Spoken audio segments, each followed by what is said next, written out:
Why did you make me do this? You're fighting so you can watch all of these mascots die. Think, Luigi. You'll outlast every fragile, insignificant franchise in this game. You'll live to see these series turn into pachinkos or mobile only. Everything and every game from your childhood will be ruined. What will you have after 500 consoles? You, Mario, I'd still have you. With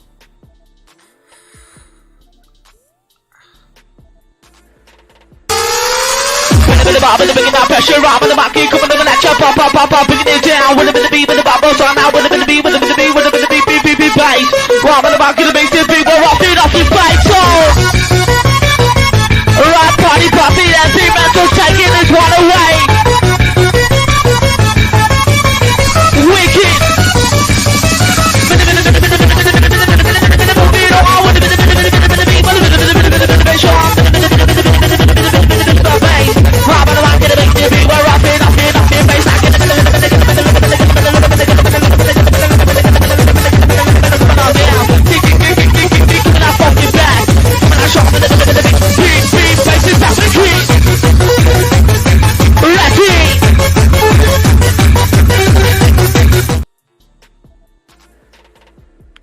Professor, I'm 10 years old and I'm ready to pick a Pokemon. Not until I get mine first, dork. Now, boys, you'll both get your chance. Now, before I can give you your Pokemon, you have to answer a few questions for me. Okay, shoot. All right. Well, first, are you a boy or a girl? Huh? I'm, a boy, right? Right, I'm a boy? Why are you asking me? I don't know, it was just like a kind of a curveball. I'm a boy. Now, what is your name? You don't remember my name? Who would want to remember you? Shut up, Gary. It's Ash. Ah, yes, of course, Ash. Now, to your left, that's your rival, my grandson. You've known each other for years. What's his name? Grandpa? Grandpa, what are you doing? What's his name, Ash? Is he having a stroke? Grandpa, come on. It's not funny. Grandpa, it's Gary. Gary Oak? I'm your grandson. You can't forget me. What's his name, Mom Ash? said you were forgetting, but... no! What's his name, Ash? Come on! It was so many years ago. Come on! It's Gary Oak! Ash, can you call my mom? I think he's forgetting. Dick fuck. Ah, yes, my grandson, Dick Fuck. What? Ash, you must be prepared for the journey My ahead. name isn't... You will meet great No. foes and No. many Pokemon. Yeah, that's on purpose. Oh, that's on purpose. That's on purpose. Yo, I am so confused. Yeah. So here's the lowdown. Apparently, my buddy Ruby King was beefing with this guy who is supposedly a convicted pedophile. Right? Yeah. So Ruby King has basically been making videos about this guy, you know, calling him out and stuff like that, roasting him and shit like that. But apparently the guy can't take a joke or any criticism. So he kind of had his own, decided to report Ruby King for harassment and doxing, which Ruby King had actually did admit, or even on my stream, that he was doxing the dude.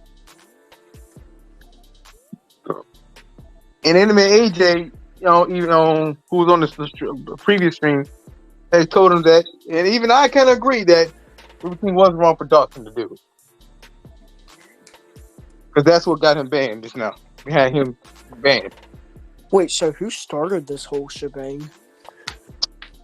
Yeah, I was wondering that too until I went back and asked Ruby King himself, and he said, and as he explained to me, he basically saying he started it.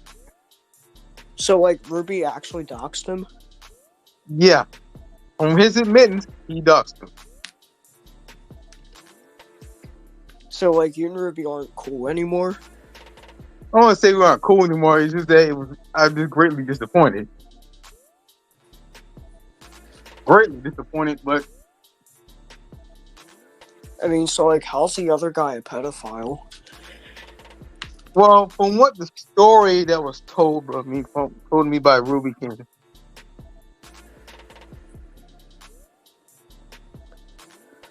From Ruby King, the guy was dating this underage girl. Okay, because Ruby King told me he got the story. The guy himself told him the story. He was dating this underage girl. When he didn't know she was underage apparently, and when he found out, he cut ties with her. The girl threatened to harm herself as a result, and this is on the short version because I don't know the whole story. Because even how he explained it, and even how Ruby King said the guy explained it, there were too many holes in the guy's story, and it made no sense. The guy reached back out to her, and boom, bang, shebang, couple things happen, chop. They end up in bed with each other. He ended up getting caught and going to jail. Oh. That's kind of the gist of what I got from Ruby King.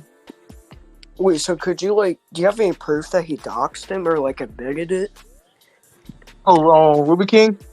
Yeah.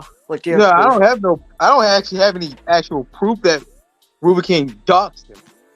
Ruby King just admitted that he doxed him, and the guy was saying that the guy responded to my tweet when I was wondering how the fuck he know about my channel and find out about my damn channel. Dude must be stalking me, so because I never reached out to this dude. I don't even know this dude. That's why I wonder how the heck he found out about my account. Wait, so that he admitted to at least doxing? Yeah, Ruby King did admit to doxing on my live stream. Could you show that? Yeah, Ruby King said it. He admitted to it. And I literally told him, even in private, that bro, you basically started this shit, and you basically in the wrong. You still my homie, but you in the wrong.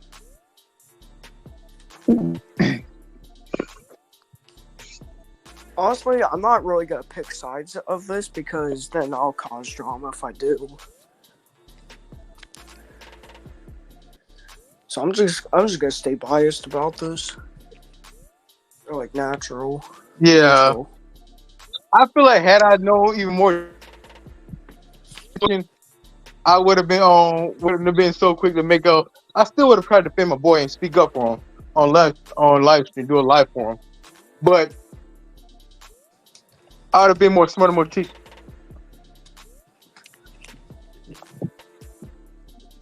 I on that. Hold on for a moment.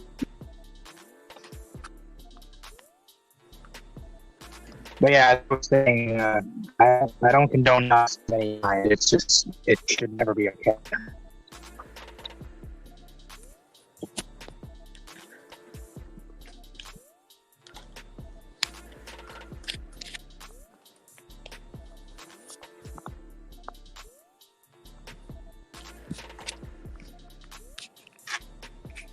Oh, I'm gonna read these Twitter things that you sent. Okay, so this Charlie C guy said, I would bet $100 if someone doxed Ruby King, he would be upset and try to threaten legal action against them.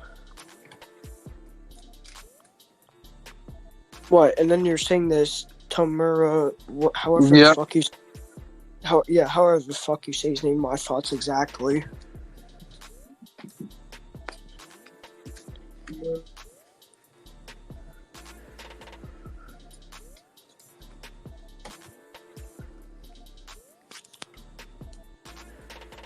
Wait, Ruby King's homeless? No, he's not homeless. The guy who he was beefing with was homeless. Oh.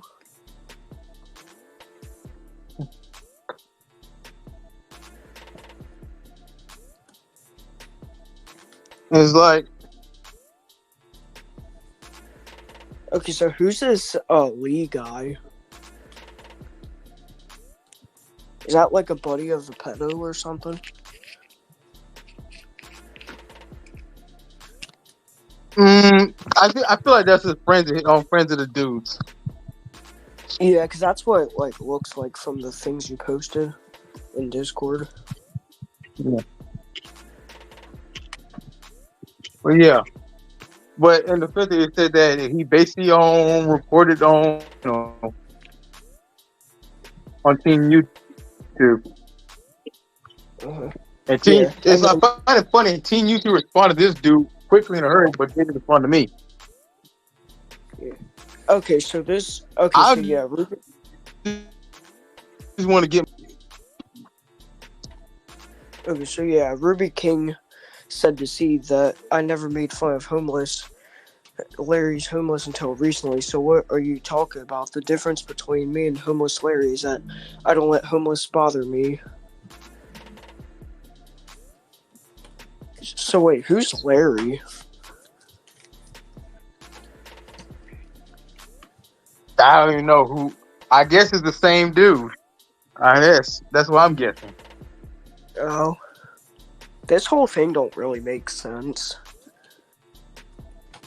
It don't. And that's why I'm trying to get more details on it. Cause see, from what I was told, I'm using how was kind of pretty much framed. The guy was going after my boy Ruby King because I didn't get full details. I was only seeing one side of the story though. So basically, Ruby King said because he was showing screenshots and everything. Yeah, I'll be honest. So I fucked up on that.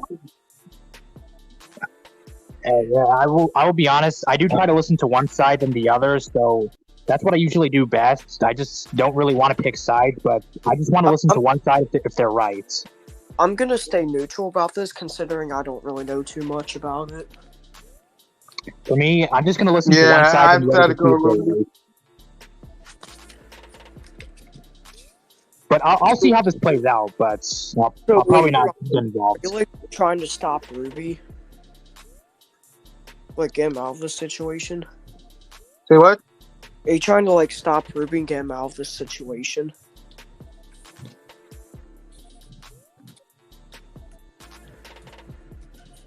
Okay, and then the Tamura guy said the banned YouTuber Ruby King was in Ronald Dragon's stream doxing me, and it took for the other person to call him to tell him to not do that behavior that got him banned.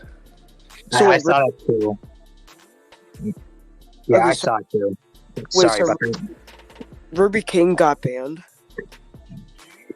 Yeah, he got banned. Well, I wouldn't say banned. I feel like his channel just removed because if he was banned, all of his channels would have been gone. Oh, so he But got not all of them were gone. So he got terminated.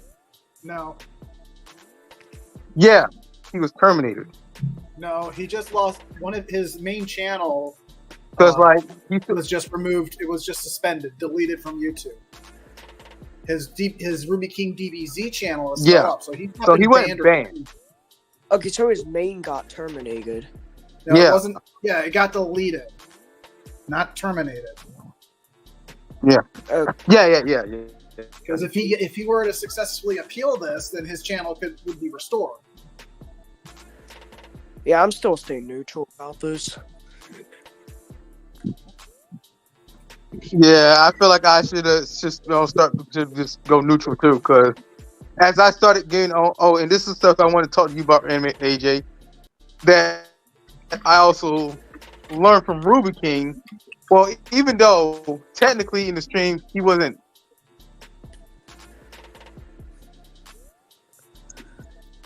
He wasn't technically Ronald? doxing, but he was talking. Oh, sorry, I thought you were cutting me off. Yeah, but for me, I'm just gonna. I usually just try to listen to one side. From what I learned,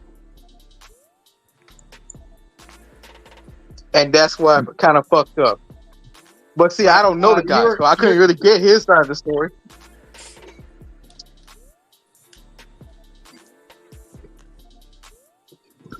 Yeah, like I said, I'm just. What you want to say, Anime AJ?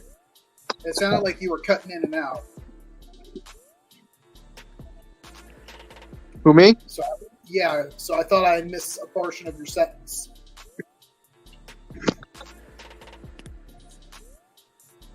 So what I'm saying is, I fucked up because I heated one side of the story, but I went against my usual creed. Got on one side of the story, but didn't get the other side. But to be fair to me, I don't even know the guy, so how can I get another side of the story? And see, I'm going by what I saw in a screenshot, what made the guy seem like the villain. And we're only going off of one person's side, like you're saying. You're not getting the whole story, and it was definitely a biased situation in the previous stream. A lot of heavy bias, a lot of unnecessary, a lot of unnecessary things were being said or discussed. A lot of focus was being drawn away from what my impression of your stream was supposed to be about. And regardless of technicalities about doxing or anything, the fact is that negative things were being said about somebody, and like you just pointed out, Ronnie D, you weren't getting this side of the story from the other guy. You don't know him. You don't know what's going on. You couldn't get anything from him about his side of this whole situation. And all we got is a bunch of nays and a lot of hearsay. So here's an interesting. I got replies on Twitter from the guy. Was he? And he reposted my own shit on his own channel. Was he polite about it? On his channel. When he contacted, oh no, he was talking about. He was like, well, tell them about how this guy was I think doxing him. How you have a banned YouTuber on your platform, which Ruby King technically is not banned. And try to say Ruby King was basically doing ban evasion. If I'm thinking, if Ruby King was banned, he would not have not one step on. That's exactly what I attempted to warn about previously. YouTube may not come after Ruby King, but look what happened. That guy is going to try and play the field and act the victim like a dumb fucking idiot. Yeah. And see, here's the thing. I feel like this dude is stalking me as well as you probably. Who knows? Because first of all, like I said, I never had contact with this guy. I don't know him from a can of paint and worms or nothing. You're not walking around, are you? And yet, he managed to get my post. No, I'm standing in my kitchen. Okay, because you keep cutting in and out. Oh, okay. Let me go somewhere more better. Thanks. But the fact that he went on my own account and saw my live stream with me trying to reach out to YouTube to get my buddy's live stream back on, because the point of the channel was basically to get Ruby King's channel back and speak his case. Like I said, I didn't even know the dude's account name. I couldn't even pronounce the shit. That was the last part. You don't have to. He's the one who's all over Ruby King. So anything about Ruby King coming up, he's going to be jumping on. Well, shit, ain't that harassment itself?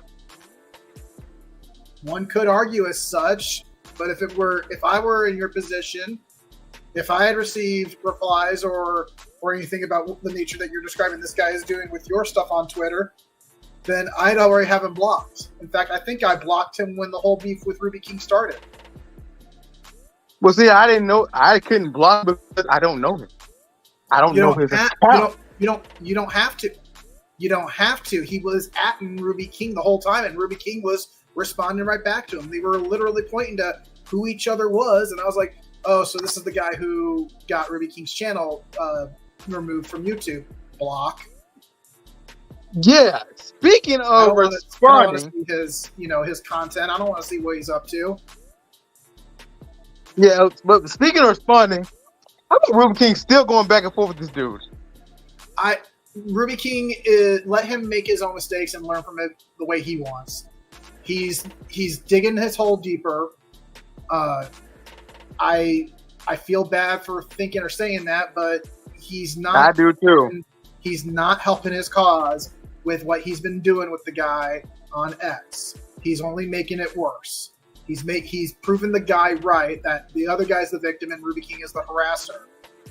Ruby King, yeah, he should be doing the opposite of what he thinks he should be doing. And he's like, "Oh, I don't block anybody. I don't do that. I'm like, that's a weakness. Like, that makes him a weaker or a lesser person. Like, he's not a man because he's not a man if he blocks anybody." And it's like, dude, you're not helping your cause with that, and you're not helping the situation. Exactly. That's what I'm telling him. He should have blocked the guy the moment it happened, and he should have been keeping, because now YouTube, he's been atting Team YouTube. He's been atting this guy. Some of these tweets like are in the same thread. So like he's got one tweet adding at YouTube, and in the next reply, it's the other guy and him going back and forth at each other. And it's like, YouTube can see what you're doing, dude. You think they're not gonna look? Mm-hmm. Especially if they're part of that conversation, if they're part of that thread. He should have blocked the guy on YouTube, on Twitter. He should block his ability to see any of his channels on YouTube. He could have gotten this taken, and then he kept the whole conversation on Twitter just between him and Team YouTube. That way, the other guy won't know and see what's going on.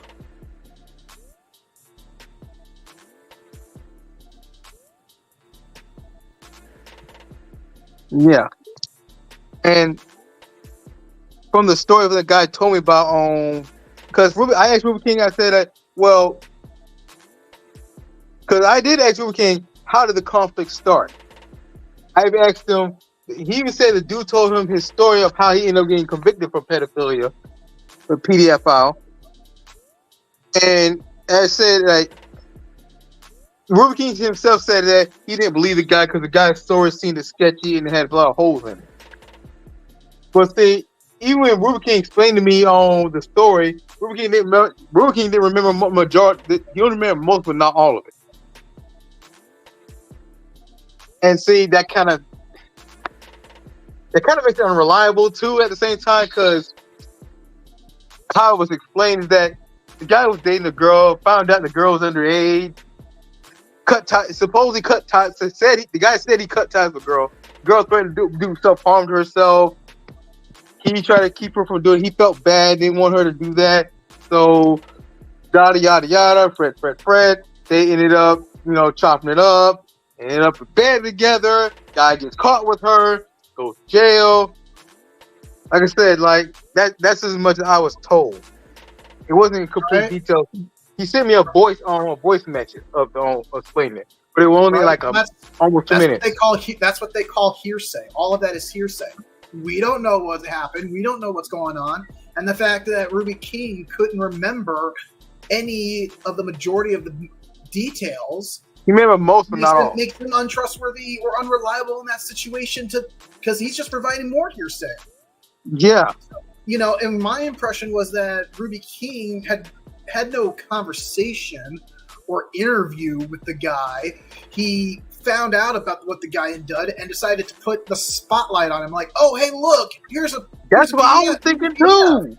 And I'm like, Ruby King, and I'm like, and I feel that's the actual truth, is that Ruby King went after somebody and tried to get somebody in trouble. Be like, oh, hey, look at this PDF over here. Let's, harangue him for his mistakes. He's such a villain. He sinned. We got to put him through the fire. It's like, dude, Ruby, because I don't know about anybody else, but my impression of Ruby King's Twitter posts and stuff is he's acting like the woke. He acts like a wokey on Twitter, and he goes and he hunts down PDFs. That's what the woke do. And that was one thing that got under my skin about the last stream. Your last stream, Ronnie D, when you had one of these Speaks episodes, what got under my skin is that the majority of people who were, when we were in the chat, were talking a lot.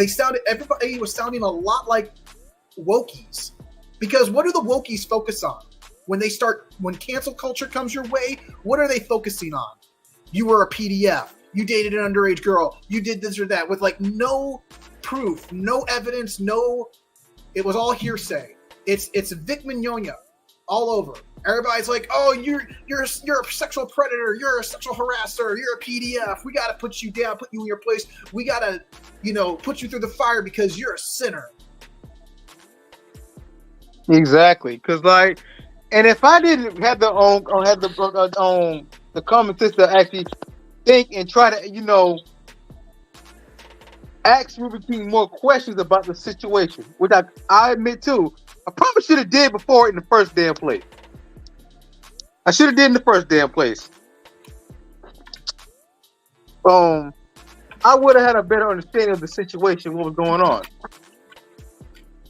But get this, I did ask him how and why did it all started. And from what I found out, it was so fucking petty. Apparently, the dude was a Rippaverse fan, and somebody who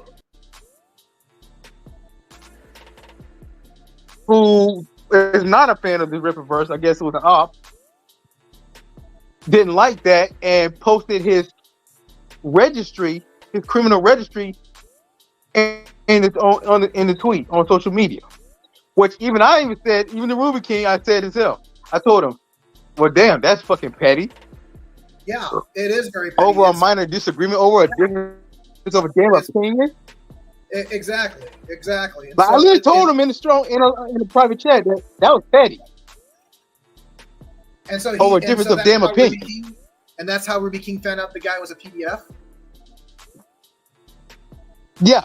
And when as soon as he found out, he started making fun of the guy and making streams up.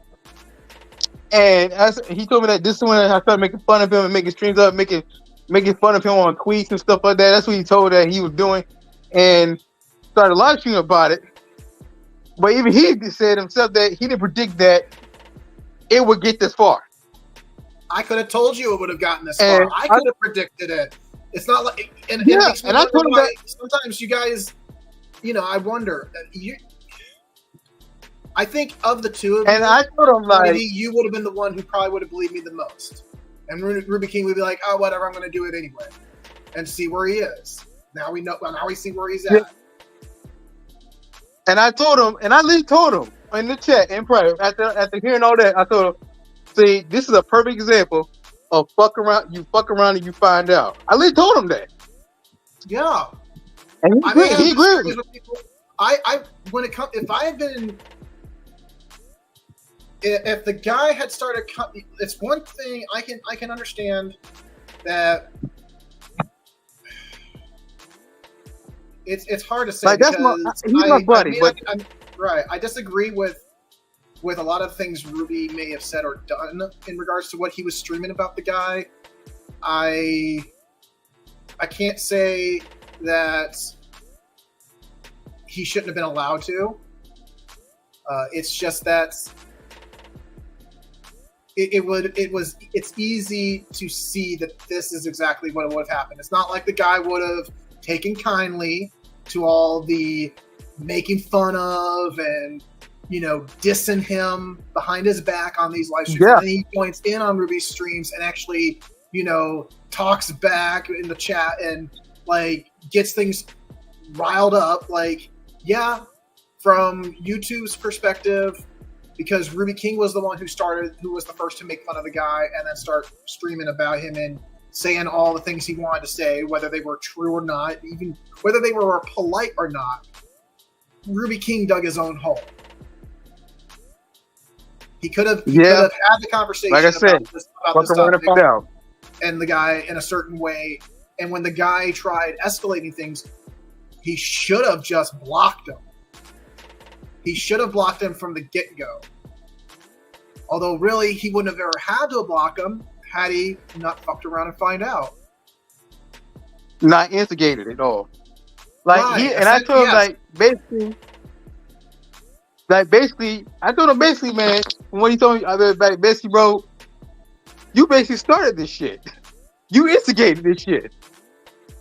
Right. And the this guy whole didn't put shit out started his information. He didn't put out his registry. Someone else doxed his registry, and that's how Ruby got a hold of this. And basically, you chose to take it on to just because this guy had a difference of opinion, and supported somebody else that you guys none you and whoever this person was didn't like. The person who put the registry shit out. What I even said today was petty as fuck. Yes. Over a difference of opinion. 100%. I literally said that. Dude, I told Ruby King, like, bro, you basically started some shit just for kicks and laughs. Like, come on, man. You older than me. I think both. Yeah, you both are older than me. Even I know that's just petty as fucking immature. Mm-hmm. Like, you my homie, but damn, bro. I think he could. He still could. He could have done his streams a different. If he had done his streams a little differently, he could have had the conversations and discussed the things he wanted to discuss about the guy without actually getting too personal about the guy. You know what I mean? Yeah. And see, a lot of us then at the time, well, with the exception of you, was going to. Hey, the dude even said that how he because he took a clip from the stream, and he made a joke about how you were mostly you were the only one who was basically called Ruby King out and told him that he was literally doxing in a sense what he was doing. Mm-hmm. I'll say. I wish I showed you. Put the screen. Showed you the screenshot. The major, because you kind of. I can understand where you were coming from when you said there may have been a difference of opinion, and the difference of opinion is the fact that your platform, your channel, was being used for hate speech. There was a lot of to hate antagonize. A lot of not even antagonizing, but yeah, but just plain old. It was just, to me, literal hate speech.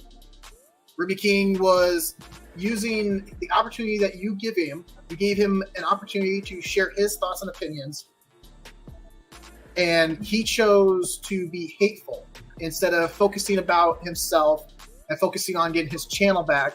He wanted to spew hate about somebody he had never met personally and never had any beef with in real life. And so that to me, like, dude, if I was in that situation and my channel, and I was trying to get YouTube to appeal my channel being deleted, I wouldn't be helping my cause. I wouldn't be by saying shit about someone else. I would have been focusing on, hey, I'm very grateful that I got the opportunity to give my side and say, I didn't want it to go this far. That was never my intention. Blah blah blah. It could have been making an apology. It's like, man, I think I went a little too far. I shouldn't have done that. I'll keep that in mind next time. I really appreciate everybody's support in helping me try to get my channel back and get it appealed, the deletion appealed, blah, blah, blah. That would have made Ruby King look a little less like a harasser, a lot less like, right. The bad guy. He could have been undoing a lot of damage by choosing to say a lot of different things than what he chose to say. Yeah, but see, by Ruby King further going back and forth with this guy, he kind of, like you say, he's digging himself further in the hole. He's still going back and forth with this dude. Right. And it's not like he's making attempts or in the effort to try and come to an amicable understanding with the guy. No, they're acting like two kids in the schoolyard, and they're just shouting at each other. They're not acting like adults.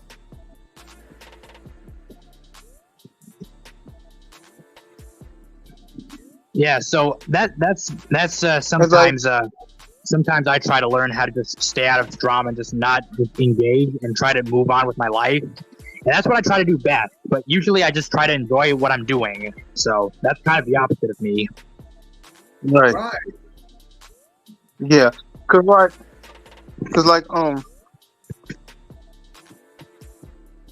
what I would say is that, and I literally told him also that yes, what the guy did was disgusting, but from what you telling me, he didn't go out his way and antagonize you. You went your way and antagonized him.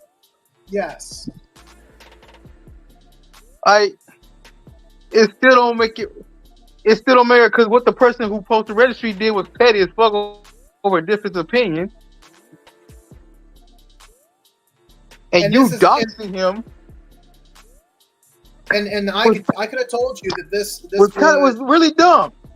Right, and I'm not surprised that Ruby King ended up down on this path because he identifies, and this is funny. It's funny. He uses the word. He phrases it this way: that he identifies as Comicsgate, and that's basically literally he's engaging in identity politics. Anybody who's not part of Comicsgate is his enemy, and he goes and he attacks anybody who supports Riververse because Riververse is the enemy. Young Ripper is the enemy of Comicsgate, and that EVS or whoever, Eric Van Skyver guy, like all that bullshit. Like literally all that bullshit. And I never understood none of that. It devolves to the point that Ruby King is in this back and forth bullshit with a fan of the Ripperverse. And he's trying to find every flaw, every sin that any fan of Young Ripper, Eric July, I mean, that guy, dude, people talking trash about that guy should shut the fuck up. They really should. But I don't even know Eric July. He's the author of ISOM. He's the creator of the Ripperverse company. He's the one who's leading I don't even know these people. Right. Well, again, I've tried sharing this stuff with you. I've mentioned this comic book company before in the past. Like this whole thing has been part of the conversations that we've had together about the woke and cancel culture and how Marvel and DC comics are plunging. Well, Riververse is supposed to be that new competitor. It's supposed to be a new business model for the comic book industry, and he's winning. And all the people who are attacking him and the Riververse comics, like, oh, they're like pro Marvel or they're comics gators, and all they care about is hating on others and engaging in cancel culture, which is exactly the kind of bullshit that their whole Comicsgate shit was started to fight against. They're like, oh, we don't like the woke, we don't like cancel culture, we don't want the identity politics in our comic books, and yet that's exactly how they behave and the very activities that these comics gators engage in. So you're telling me is that they look at themselves as the free-thinking supporters. But they're just like the SJWs, yes. Like the purists, but in reality, when you sum them down, their cause and mindset is very perverted, and not. They are exactly like their enemies that they profess to be. And anyone who they see as an enemy or thinks differently from them, they look as an enemy. Just like the woke, just like the SJWs. That's no different. And they also remember, like I said, like they went with, like they did against Vic Mignogna. They all look for the sexual harassers, the predators, the PDFs. They want to take you down if there's any suggestion, but it's all hearsay. There's no evidence. There's no proof, and then they destroy your entire brand online. And I was warning about this stuff. I've been predicting this stuff. And that's exactly where it's going.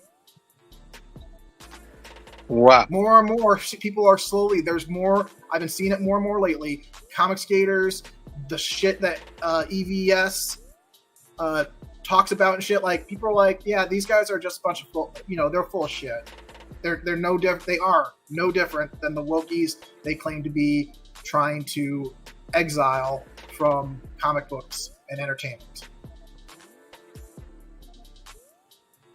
Because anybody who's trying to write a novel, who's trying to create a video game, anybody who is trying to create their own comic book or manga, if all you're focused about is identity politics and canceling somebody because some sort of PDF bull crap rumor hearsay nonsense, then you clearly have no interest in actually creating actual content.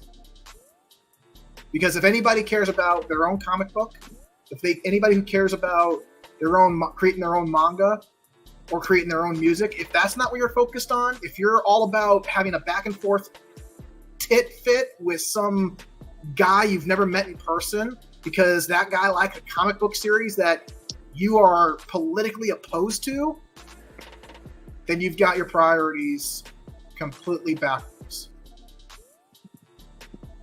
All wrong. All wrong. And it's one thing to be to oppose immorality and to point out fallacies that SJWs push. That's one thing. But it's one thing to have those interests or have that in your mind while trying to create a comic book of your own. But it doesn't feed into it. You know what I mean? It actually takes I know away what you mean, man. Away. So basically, like, if you're like a free thinking person who's trying to make something independent, you might be viewed as an enemy to these people. Right. Most likely. And especially if it goes against or doesn't match what they believe. Right, and since you don't know Eric D. July very well, then I implore you to consider finding his channel, Young Rippa, 59 or something, Young Rippa on YouTube. His handle on X is Eric D. July. He's well-rounded when it comes to political stuff, when it comes to economics. He's big on entertainment, so the Marvel movies, the Marvel comics, all that stuff. Like, the guy is even a rapper like you, right? He's into rap. He made his own music. He produced his own music back in the day. So he's got quite he's got quite an impressive portfolio when it comes to the things that he's done or has interest in. He's very knowledgeable. He's well-spoken. And he's one of the few black men that I see when it comes to modern entertainment who, cites Thomas Powell, who was very big on economics and political theories and history. Oh, he knows Thomas Powell? Thomas Sowell, yeah. Sowell. Like, Yeah. there are not a lot of people, whether you're black or white, that I've met personally who know that name. And those who do, I'm like, oh yeah, you're truly a free thinker if you recognize that name. Although there are plenty of other names on the list that I could say would qualify individuals as free thinking, but again, not a lot of people know who that guy is. Yeah, there you go, Ayn Rand. I've never read her books, but I did see an adaptation of Atlas Shrugged. The first movie was actually... I've read about her on Ayn Rand's philosophy, especially when it came to when it was trickled down in BioShock. Right, I did. I did read up on what is it? It's called. She came up with what's known as objectivism, which I thought was a very interesting philosophy. I read up on that. Well, what you work for or earn is yours. Should be yours. Yeah, the fruit of your labor is yours. Yeah, exactly. Yeah. But anyway, yeah. So I would implore you, at least Ronald Dragon, to maybe see his tweets and what he posts about, what he talks about on Twitter. There is a stark difference between the things that Eric D. July will say or post on his social media versus what all his naysayers and detractors say about him. People who say nasty things about someone they've never met. So there is a stark difference. I would suggest, see the difference for yourself and ask if Eric D. July is unworthy of being followed on social media. Because to me, the way he talks, the things he talks about, the things he posts about... Yeah, because I respect free thinkers, but yeah. Eric D. July, to me, he's not the bad guy. He is not a bad guy. He never has been a bad guy. He is not an enemy. He's nobody's enemy. And the cool thing is that I've shared thoughts here and there with some of his tweets.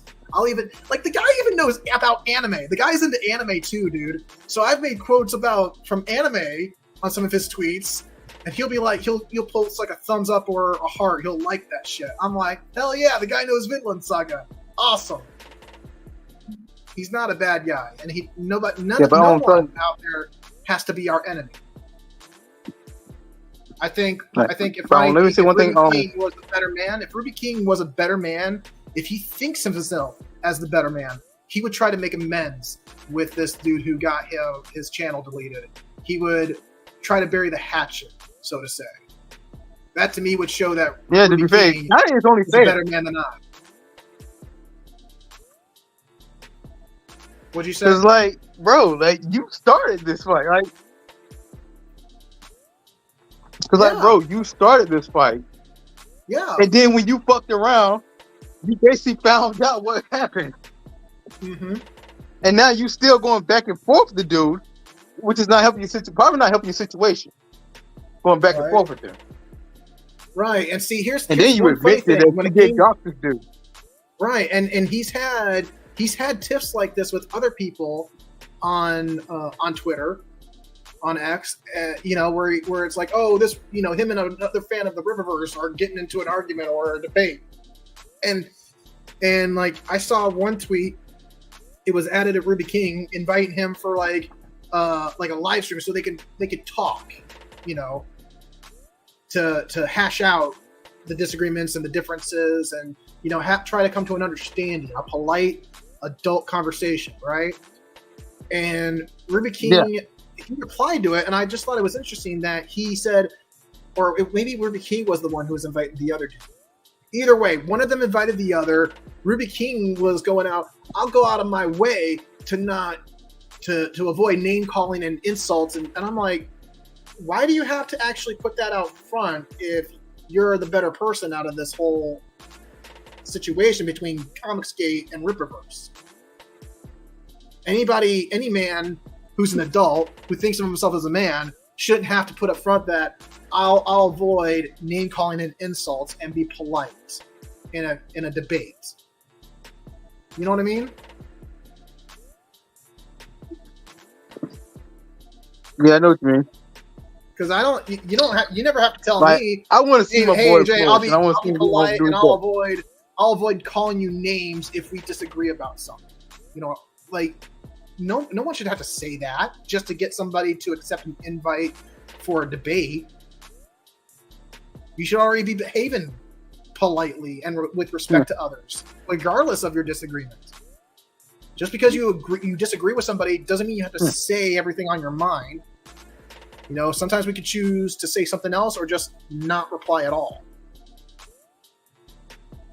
And the fact that Ruby King is continuously replying, I understand that none of us is perfect in the current situation. It, like you've been saying, Ronnie D, and I've been saying, it's not helping his cause. It's making him look like the actual harasser, and kind of making us look stupid. Well, mostly me look stupid for That's going up my way.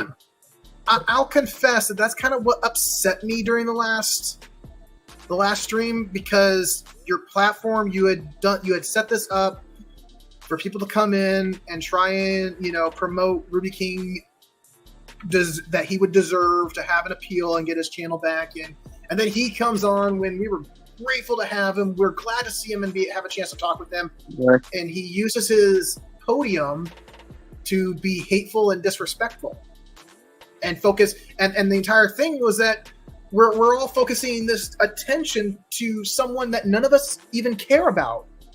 I would say that most of us during the stream, even right now, care more about Ruby than we do about the guy that he's having this debate, this whole fight with, right? I know I don't care about that guy. I'm not saying I don't care about him. It's not that I don't care about him as a human being or a person, right? But it doesn't mean that I would disrespect him or not have respect for him. It's just that I care more about Ruby's situation, and I don't care to hear Ruby King talk about some guy and disrespect some guy who I've never met and don't know, if that makes sense. I'd rather hear Ruby King talk about himself and about getting his channel back than, oh, this guy is like, F that guy. Like, who cares about that guy? You do, obviously. You care more about that guy more than you do about getting your channel back. Right? Priorities are not making sense here. Right. So Like I said, I felt it was it's still very my home. unfair, if not impolite, to take advantage of you in that way, because that's basic to me. That's kind of what happened, is that you were taken advantage of, Ronnie. I always been told that I'm always the first person to ride hard and defend a friend, someone who I consider a dear friend. And I ain't gonna lie, I'm pretty sure Ruby is not truly a bad person. He's not a bad person. No, I don't think deep down. I don't think he's a bad guy. It's just that I've been in situations like this before when it comes to defending friends, and I ain't been the one holding the short end of the stick in most of those cases. Really, all those cases.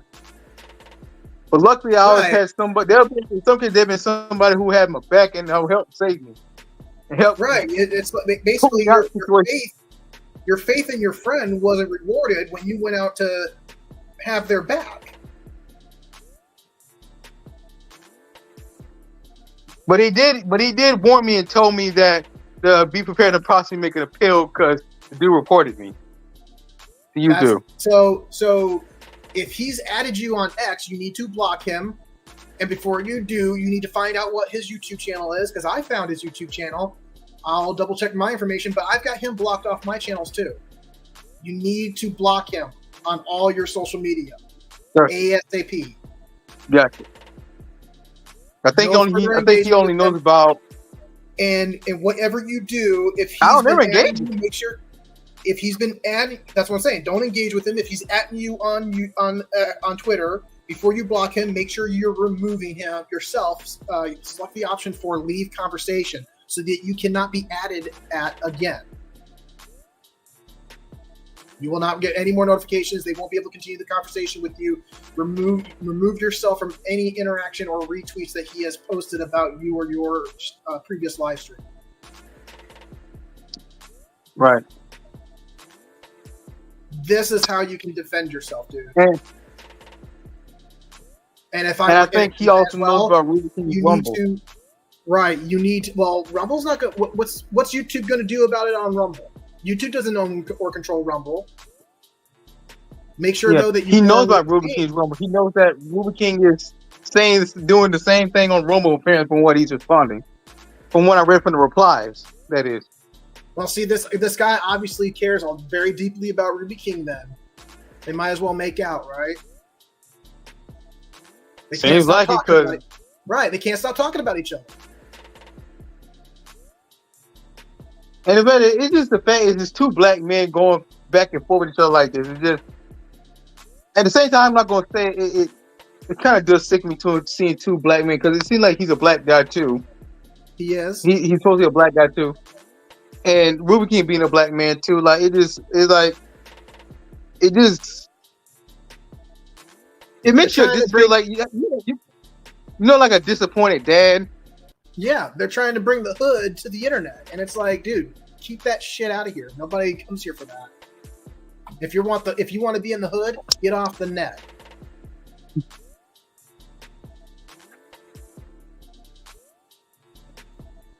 Because to me, again, like I've said, the Ruby King thinks if he thinks he's a better man, then he'd end this.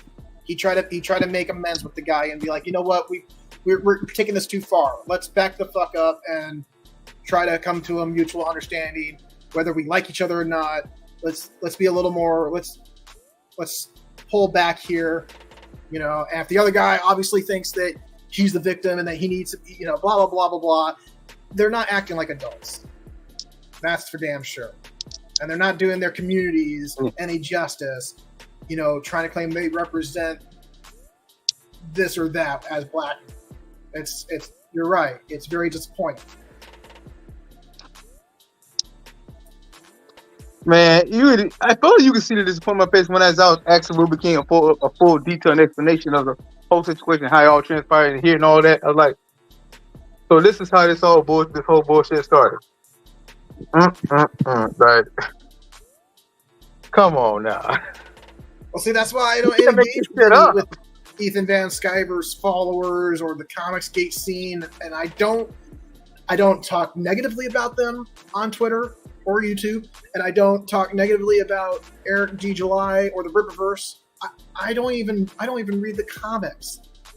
Okay, but that doesn't mean that he's a bad guy or that the other guys who claim to be commentators. Like if what you care about is making a comic and actually creating something, creating a story, and having people buy your product, then you need to focus on that instead of attacking someone like Eric July or attacking comic skaters who disagree with you about a plot of a comic book. You know what I mean? Yeah. This is like,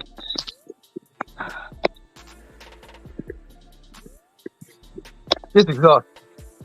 It can't. Yeah, because you're wasting all that time and energy into something that's not going to get you anywhere. It's not going to put money in your pockets or food on your table or get you more fans because you wrote a fantastic comic book story or that you drew the panels in such an amazing fashion and detail that everybody's like, oh, he's going to be the next. He's going to be the next one. It's going to be the next One Punch Man or something. People, again, in that regard, it comes down to, misplaced priorities. Get your priorities straight and things will work themselves out.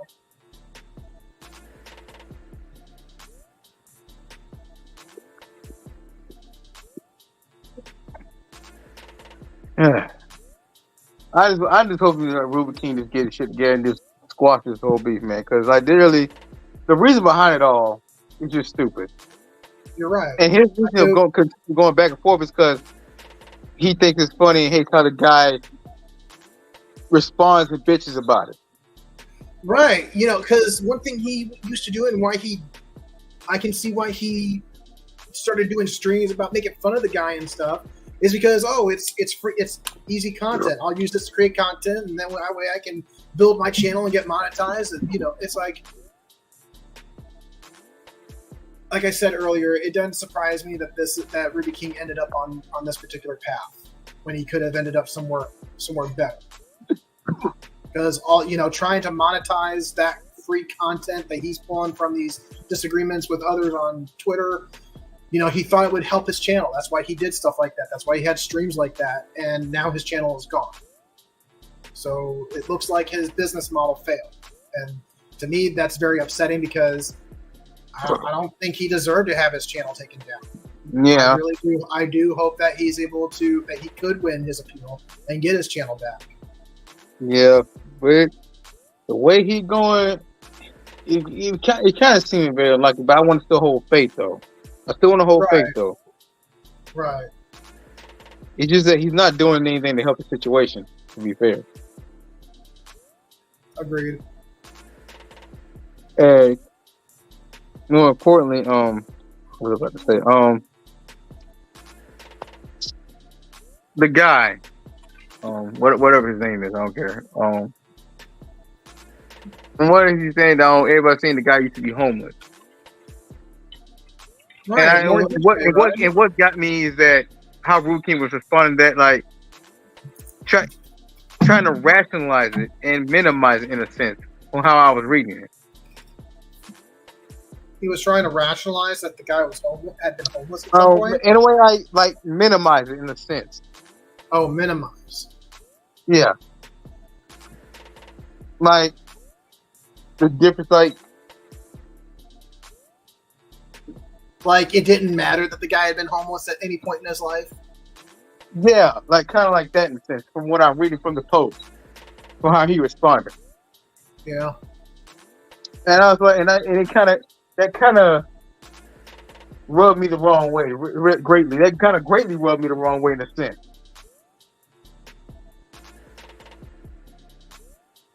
Like, that's like trying to minimize, like if instead of because obviously if he was homeless, he was unemployed. So that's kind of like saying, trying to like minimizing someone being unemployed. Like, who the fuck cares when you and me and Ruby in the last couple of years have all had that situation where we were unemployed or we were looking for another job.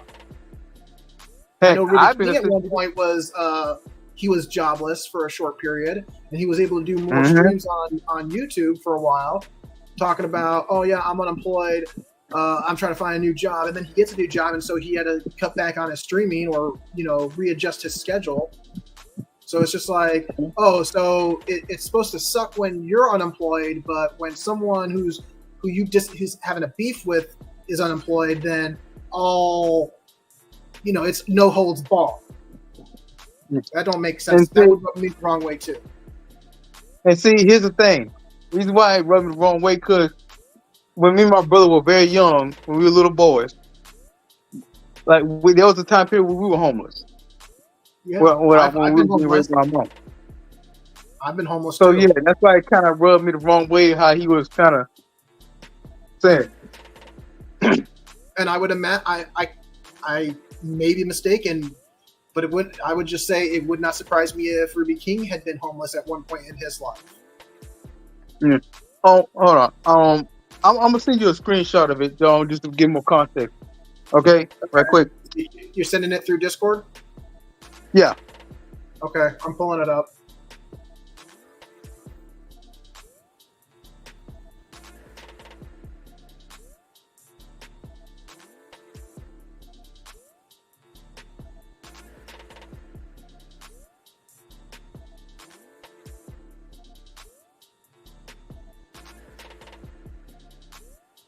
I'm also sending a couple other things as well that relate to the song situation. Just to give you, so you'll have a better grasp of what's going on. It's all good. Basically posts and stuff like in the replies.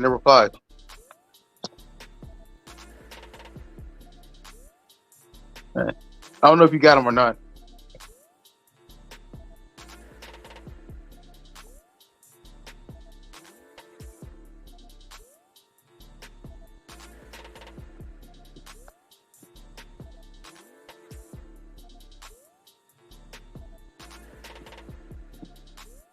It's technically not a ban evasion when YouTube allows you to have multiple channels. It's not a ban. He wasn't banned.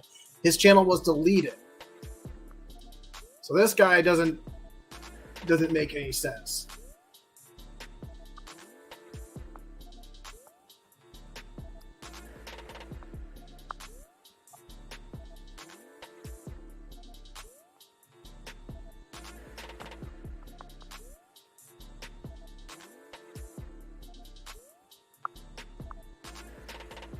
Because YouTube, this isn't Reddit. YouTube is not Reddit. It doesn't have ban evasion. It doesn't work like that. The guy is acting like a freaking idiot. But I would also encourage you, Ronnie D, to privatize that stream. Take it down. If you don't want it deleted, just remove access for people to watch it. Yeah, because there's already getting a lot of views on my YouTube channel and on the Twitch. Right. And on Twitter. You need to private that video so that the link he posted is no longer functioning. You need to delete. If you want, you could delete the tweet where you posted for that stream off your Twitter page. Right. Because you could get just as much hate from this guy as you will get views.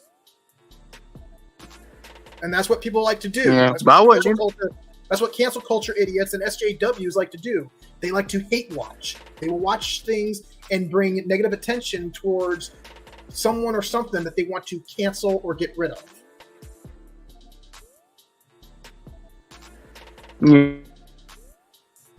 Yeah. See, the point of it wasn't to get views. It was just to get Ruby King his channel back and help him to get his channel back. But people can misconstrue things or see things however they want to see it, and that's how a shitstorm can happen. So yeah, I see your point. And you need to remove yourself on these Twitter threads. You need to click the option leave conversation because they keep atting you, dude. You need to remove yourself so that you're no longer part of that. You won't get notifications about it. You can't be pulled back into it. And block that guy who's posting the shit, who's reposting your stream. Block him so he can't see your content and relink it like that.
I'm back. Yeah, me too. Yeah, I just got rid of the post, but I don't see a point because you kind of already got some clips of it. Like I said, just private the video. Those clips can't be used if the video is no longer public. So you need to. So if you, because I've made the mistake of not having my OBS do automatic recording of my live stream, so I've had to re-download them from Twitch after I've gone live if I want to keep a certain stream. Because unlike YouTube, downloading your streams from YouTube, it's already compressed. It's not the original. It's not the full format or original file size. And I'm not keen on deleting certain live streams off my YouTube channels either. So you could keep it, I would say, for now until a later date or a later decision. That previous live stream that he's been linking, make it private. Don't unlist it. Make it fully private. That way, anything he's posted, any links of it he's posted, they no longer work. Anybody who tries to click on them, like, it won't even show your channel. The video will just be private. Gotcha. Yep. I would also implore you to consider privating this stream when it's over as well. Don't leave it public. Just at least if you're going to private any of these streams, to keep them, just do so until all this heat blows over. Does that make sense? Gotcha. I mean, other than that, I don't think this one is really this stream would be a problem. It's just the previous one that he's been posting links for. But at least then what you're doing is you're preventing him from giving you attention or trying to bring negative attention your way. Because, yeah, bad publicity may be free. It's just not good, though.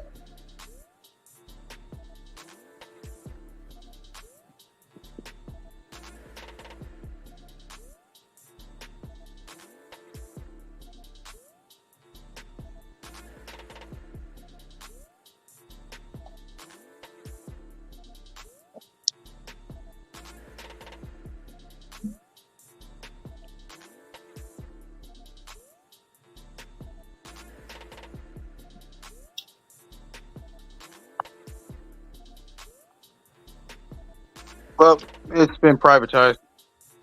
Yep. I just hope the drama. I hope the drama blows over and it all goes away soon. Because I'll be honest, and I think any of us who are interested in being content creators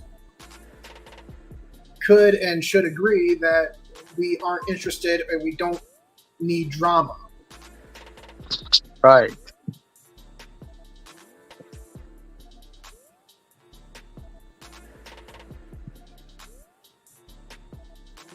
Super Mario Brotherly Love. It's from the show that I watched. It's the Super Mario cartoon that I watched. It was old. It was from the episode Oh Brother. You're talking the old cartoon from the late 80s, early 90s?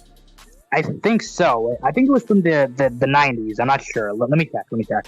The one with the two Italian guys in the live action segments dressed as plumbers? No, actually, it was when the show had Mario having red overalls and a blue suit. Oh yeah, it was actually red overalls. I'm pretty sure. And it was a 90s cartoon? Yeah, it was a 90s cartoon. Yeah, it was interspersed with a live action segment where it was two guys dressed up as Mario and Luigi. Oh, okay. Now I remember. It was the Super Mario Brothers show or something like that. That's Super Mario Land 2, I think. I think it was Super Mario Land 2.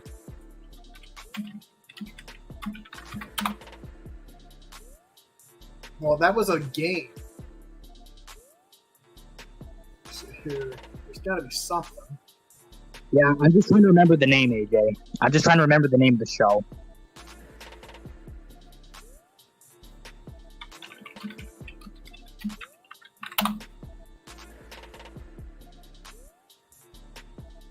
Well, there was Super Mario World. based on the Super Nintendo game.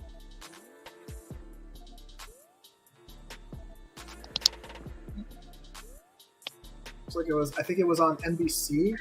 Oh, I think I got the name now. I think it's Adventures of Super Mario Bros. 3. I think it was Super Mario Bros. 3 something, but it says on the title of the videos that I was searching at the show. It says Adventures of Super Mario 3. I think I may be right on that. For some reason, I thought it said Super Mario Land 3 something, or 2, but I might be wrong.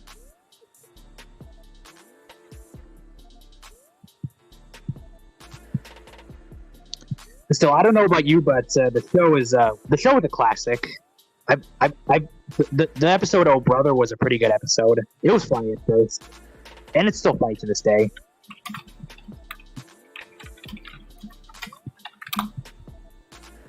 So far, I just feel like I'm just taking L's. Yeah, that's the cartoon I'm talking about. That's the show.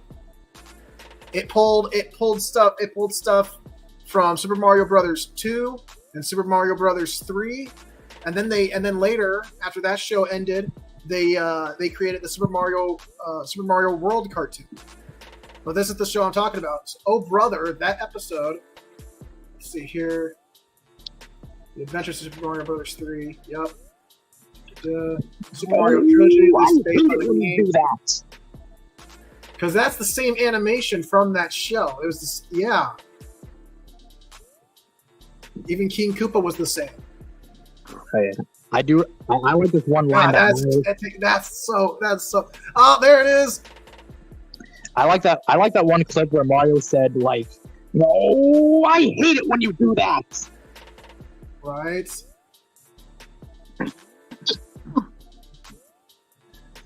Yeah, okay. I don't know why, but I just think of it. I just think of like whenever I think of like Ronald and Stefan are brothers, I just think like Super Mario Brothers and like a reference. I'm not sure if anybody would get it, but I'm not sure if any of you guys would get it. But I'm just doing like the brother reference, like brothers, like Super Mario Brothers, and like you guys equivalent to like Super Mario Brothers and something like that. I get you. Yeah, it's supposed to be like a reference, like bros for life. Yeah, there we go. I found it. The show I'm thinking of specifically, it still had the same animation, right, as Super Mario Brothers, The Adventures of Super Mario Brothers 3. It had the same animators and animation style and voices, but the show was created and started after the one I was referencing. The one I was referencing was called the Super Mario Brothers Super Show. And the difference between the two was that the Super Show had a live action segment at the beginning and end of each episode. And the cartoon that made the bulk of the show, it was the same animation as the one you referenced. God, I used to watch both of those. That takes me back.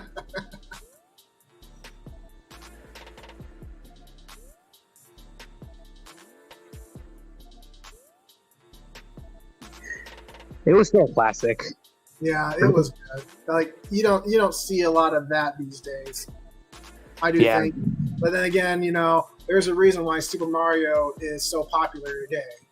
Look at all the media that came out, and we're referencing two of those things, two cartoons. Oh yeah, I do remember that one time I was hearing Vine Sauce's impression of Luigi from the cartoon. It was something like, "It's better than Brooklyn. You can step on a dime, Mario." Yep. This is better than Brooklyn. Oh yeah, I love Vine Sauce. Vine Sauce was actually funny. Vinny's impression of Mario and Luigi was so spot on. I gotta say the one gag that I liked from the live action movie with Johnny Leguizamo as Luigi, which looking back is like, really? They chose him for Luigi? Either way, the ending was like the Super Koopa cousins when Nintendo It's like they're pitching the game to Nintendo, and they're the heroes. Oh man! And then it had the two Japanese guys from Nintendo, like, "Oh, we won't pay you. We will like to buy your make a game based off your story."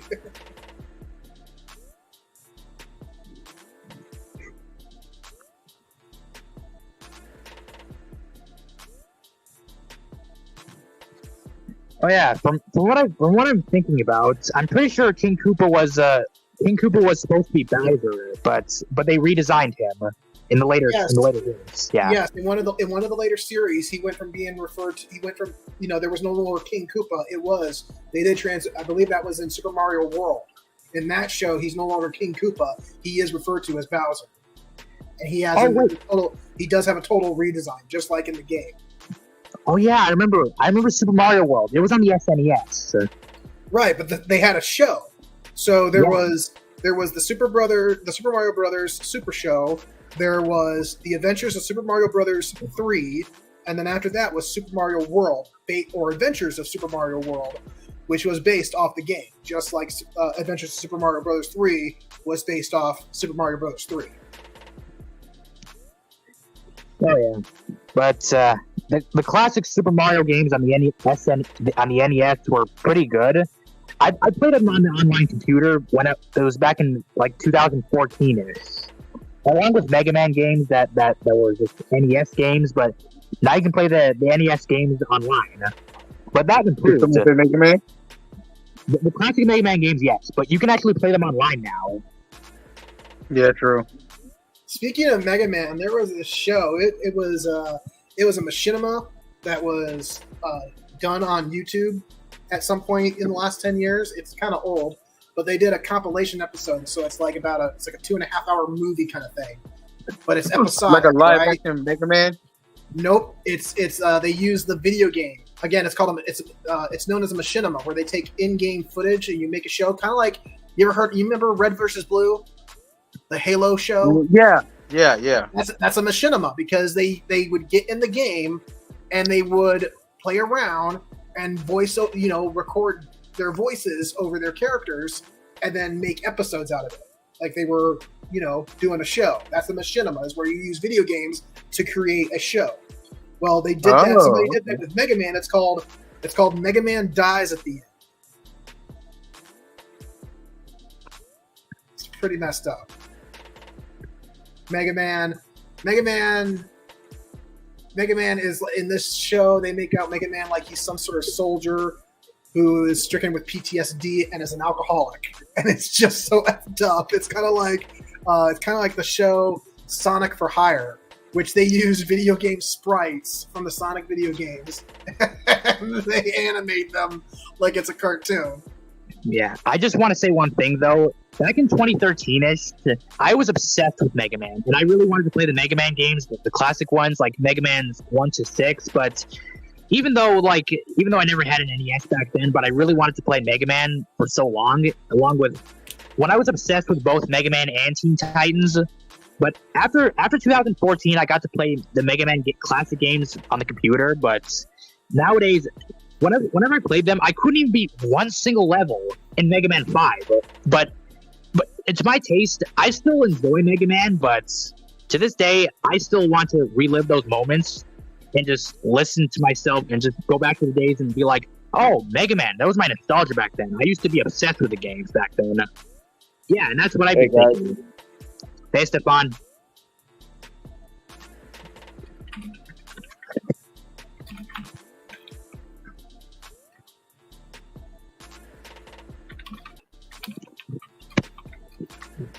But to my taste, Mega Man is still good. Even back when the old days, back when the NES was really old. But hey, I like the classics.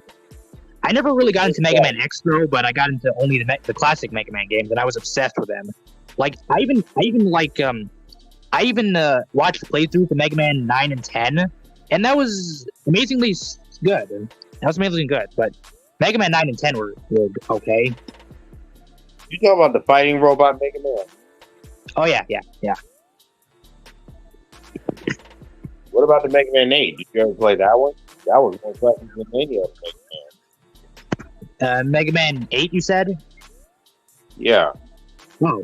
Mega Man's just like Mega Man 7, I never really got into the SNES versions of Mega Man, just only the NES and classics. But like Mega Man's 1 and 6 through 9 and 10 mostly. Yeah, I didn't get much experience in that mini Mega Man, but I give it a shot. Yeah. At least back when Mega Man games were still developing. I think it was in the 80s or 90s. Someone will have to correct me on that. I got all the collections of Mega Man. That's cool. I played them on a computer again. When I moved into a new house, by the way. That was when I moved in 2014. If I was in the Mega Man, I wouldn't remember anything. I would have had an accident and had a robot arm and a robot leg. Yeah. Half robot, half machine. Like an android. Yeah. But nowadays, my most favorite Mega Man games are now 5 and 6. What Did about you know you that guys? the creator of the Mega Man games left Capcom and created a new game because Capcom has never made another Mega Man game, so he tried to start a new franchise. You mean by making collection and all that? No. I'm talking an original Mega Man game. But again, you talk about the Mega Man where he actually showed his brown hair.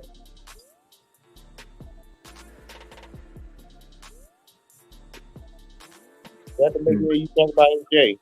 No. Mega Man you talking about? I'm talking about the actual creator of the game. The guy who created Mega Man. He left Capcom. He's the one who came up with. He's the one. You ever heard of Mighty Number 9? Oh yeah, I've heard of it. That was created by the creator of Mega Man. Oh, Yeah. okay. That is the Came spiritual from successor. about It is the spiritual successor to Mega Man. The first time I've heard about Mighty Number 9 is when I was watching Nathaniel Bandy's video about how Smash Ultimate triggers you, and I noticed that he actually hated Mighty Number 9. Yeah, Nathaniel Bandy actually hated Mighty Number 9 and he was like, "I'm sorry, that game has scarred me." Yeah, and that was in the Super Smash Brothers Triggers You video, the ultimate one that came out in 2018. He didn't give it a shot, did he? It's just a shame that Mighty Number 9 suffered from lengthy delays and, had poor designs, graphics, voice acting and story. And apparently there were technical performance issues on the home consoles. Yeah, but the first time I've actually heard about Mighty Number 9 is when I was playing Smash Ultimate, and there was actually a spirit of Mighty Number 9. At least that's what I remember when I was playing Super Smash Bros. Ultimate. What's wrong with it?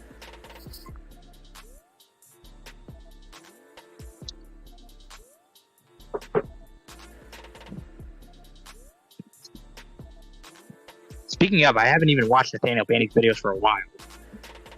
You haven't? I've mainly watched. I used to watch his frustration videos, I watched his Superman 64 frustration series, and back when I was watching the old videos in 2015. Let's see. Yeah, there was videos of Nathaniel raging at video games, like the Superman 64 frustration videos and Mega Man 2, and even Super Monkey Ball, and a bunch of others. A bunch of others I haven't watched. And yes, Super Monkey Ball. I think I heard that name before. Wasn't that a little monkey that rolls in the balls and everything? And it was even made by Sega. Sega made Super Monkey Ball. Oh, that one. That's the one that joined the Sega Stars Tennis. I played Super Monkey Ball. Well, our youngest brother had it. You mean Aaron? Yeah. Oh, yeah. I remember that he kept playing one of those when he falling off the dang on cliff. Wait, Super Monkey Ball was made by Sega. Yeah, it was made by Sega. That might be obvious, but yeah, it was made by Sega. Yeah. I wonder if he still has it. I doubt it. Yeah, they may not have been a villain in that game, but that game was fun to play. Monkey like that deserves to join the Sega channel. And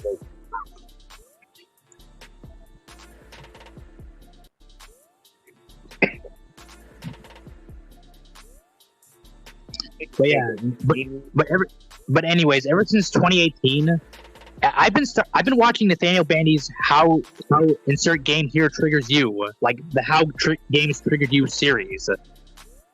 It was actually funny, but it was actually a pretty fucking hilarious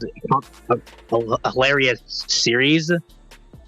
I recommend watching it, but most of the stuff was from 2016ish or 2017. But I watched the videos, like the Super Smash Brothers Melee one, and the Brawl one, and the other videos of like the Super Mario Party games. oh, I see where you're going with that. Yeah, I've been playing Mario Party games for a while myself. I'll be honest, as a kid, I never liked Mario Party. And the GameCube was still new, so we had to get used to what we got when we played. It was alright, but I couldn't get into it like that fully. Yeah, I kept beating some challenges. Yeah, my In favorite fact, games. I mostly got pissed off when I played the game and raged a lot.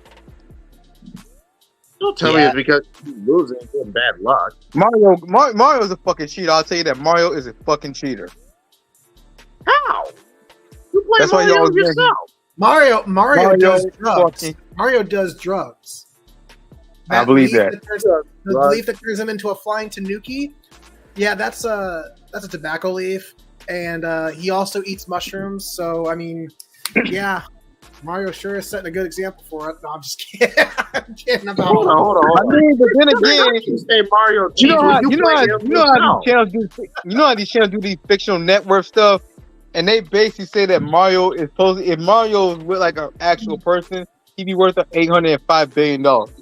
Right? Yeah, guys. Oh, Speaking of Mario doing bad things, have you guys ever watched the video of the top 10 worst things Mario has done, like the Watch Mojo video? Well, to be honest, the worst thing I see Mario done bad when he's going robot chicken. I've watched the video that Watch Mojo made. Like the video is like the top 10 worst things Mario has done, and like the Super Mario Sunshine, like the one boss, the squid arm one, he yanked the arms out and apparently sent him flying. Hold on, Fire Devil. He had a very good reason to do that. That octopus was an enemy. I found the Watch brain Mojo hanging video. all over the water. It's 11 and a half minutes long. That's cool. Yeah. But that octopus deserved it, Fire Devil. He was spreading ink and making a mess all over the area. Yeah. And speaking of Super Mario Sunshine, I wonder if any of you guys have played it. Our No. dad played it. Well, our My stepfather. bad. He joined them. I watched the Game Grumps play it. I watched the Nathaniel Bandy's how Super Mario Sunshine triggers you, but I've heard of the game through Smash Brothers Brawl. The Final Plasma's soundtrack was pretty neat. It was pretty neat on Super Smash Brothers Brawl. I'll be honest with you, man. We've seen the Super Mario Bros. Multiple times thanks to Tsunami. Hey, you can thank Tsunami for showing every game that you can get to play. Also, just to bring one thing up, as a kid, I used to love games where you fight enemies and bosses mostly where you kill enemies and bosses. So that was my only taste in video games. But Super Mario, I loved playing Super Mario as a kid. I used to love Super Mario. Super Mario got me jacked up and everything. Mario got framed and we had to prove that he's innocent. Yeah, and ever since 2019 started, I've actually started getting fond of Fire Emblem, but I never really got a chance to play any of the games. Do you want to know what's the toughest part on the Super Mario Sunshine? What's that? Alright, I'm going to tell you 3 times. Guess how many shiny shines you have to collect? like 8 shine sprites? Heck no. 100. That's like Super Mario 64, wasn't it? Close, but no. You had to collect 100 shiny shines in order to get to the final. Or 80 or 90 or 72. Yeah. Like, I watched one video of like Super Mario 64 one time, like the scout from Team Fortress 2, and apparently when I saw the star rate, it was like 1, 2, 3 stars. That's what I at least watched, like in a decade ago, like 2 decades, or actually a decade. But the star count was like 123 for some reason. And when I was watching a video of like Scout from Team Fortress 2 playing Super Mario 64. Oh. I think they were like 10 or 9. AJ. What? How many Mario Party games have the game company been making?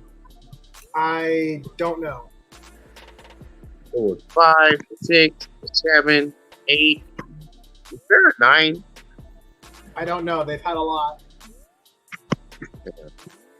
Yeah, I'm not really into Super Mario Party. I'm just Super Mario Party was never really my type of my cup of tea as a kid. I never really liked it. Usually bad experience or something. No. I was never really into like luck based games, like games based on how Monopoly was made or something, or that's what at least Monopoly was made for, based on luck. But Super Mario Party was never my thing, anyways. But I usually like games where you actually have to kill enemies and bosses. Like for example, back then I used to be obsessed with The Legend of Zelda. And I played mostly the Wind Waker, but I really wanted to play Ocarina of Time.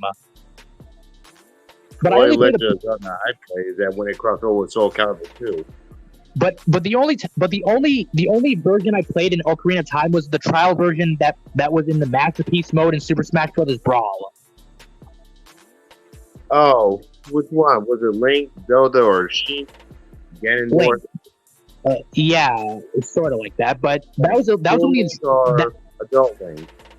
Adult Link, but it was only a trial. But you have to play as young Link, but then you go to the temple of Hyrule.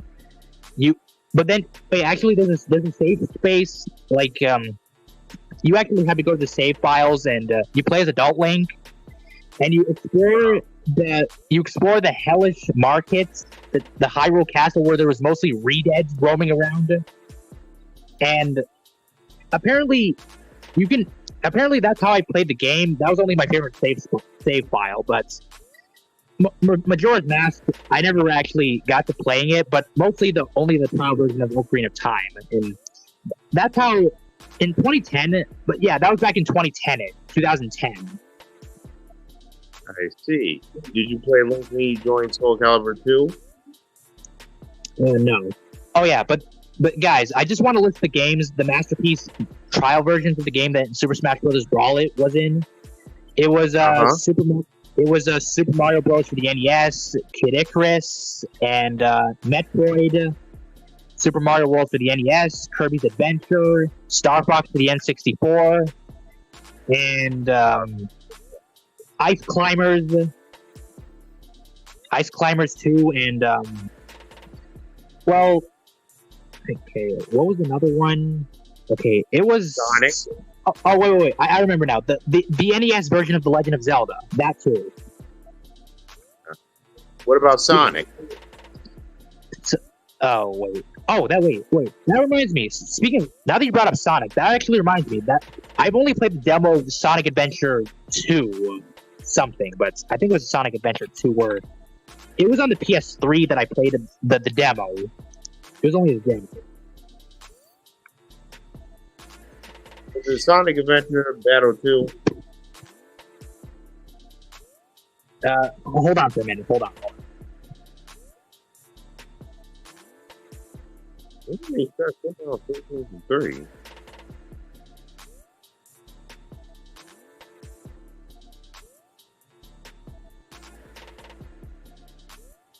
While we're waiting for Fire Devil. Oh, yeah. Mario. Wait. I was right. Sonic Adventure 2. It was on the PS3. That was the demo. Yeah, that's the name of the demo. And along with Sonic CD. When did they start putting it on PlayStation 3? Yeah, I don't know. It was a demo. Like, I don't fucking know, but it was only a demo on the PS3. Like, Sonic CD was featured in a demo, along with Rayman Origins, but Rayman Origins was a game that you can get the full game, but the demos I played in PS3, there were only 4 demos I played, like The Darkness, Sonic Adventure 2, Sonic CD, and Rayman Origins. Oh, so you don't really have the full game, you just got the demo. Yeah, there were demos, but my most favorite demo nowadays is absolutely The Darkness. You can get it on. It's available for Xbox 360 and PS3. But The Darkness was a game that was released in 2007, and my brother got the demo of the first game, and my brother actually got the demo of the second game until he got the full game of the second game. I'm looking forward to Sonic and Shadow. Yeah, but my most favorite demo that I want to relive and play, that I want to get the whole game, is The Darkness. Ooh. Yeah, The Darkness is it was a series based on the comics back in the 90s, and yeah, the main character's name is Jackie Estacado, and he has a girlfriend named Jenny Romano, and yeah, he possesses an entity known as the Darkness, and it granted him abilities of and I don't remember much of the comics, but I mostly played the game. Like the second game, the full game, but only the demo of the first game. See. But that was only a thing. But along with Rayman Origins, the demo of Rayman Origins was pretty good. I kind of wish I had the full game of Rayman Origins, but I've seen the playthroughs. I've even seen the trailer of the full game, but I've never really got to playing more of Rayman Origins. But I wanted to get the full game, but I never got a chance to. What happened to AJ?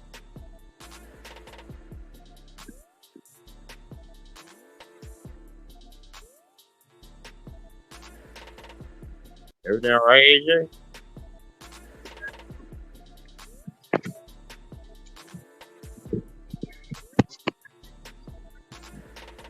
He should be fine. How's Ronnie D doing? He's still with us? Yeah, I'm still with you guys. Okay. I thought he passed out or something. I kind of wondered that too. Oh boy, I've actually shared a lot of my game experiences. I'm just playing little Monster Hunter stories on the side. What? Oh yeah, you're playing that anime. Motherfucker! What the dude? All right. Good night. I'm out. Because I got bored. Because everybody's conversating, I said, like, they're talking about fucking Mario Kart. Wow, you guys, the host of You his got own bored? stream got Spamming on about Ruby again.